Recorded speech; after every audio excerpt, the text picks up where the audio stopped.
You ask Tiger to solve. This deals with linear equations with one unknown. The final result is x equals -23.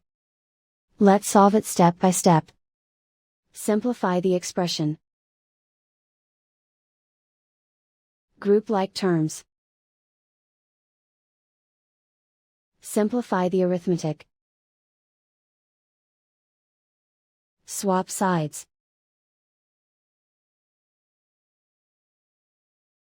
Group all constants on the right side of the equation.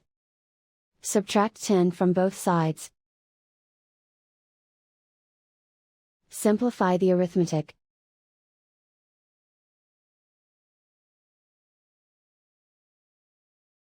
And so the final result is x equals -23.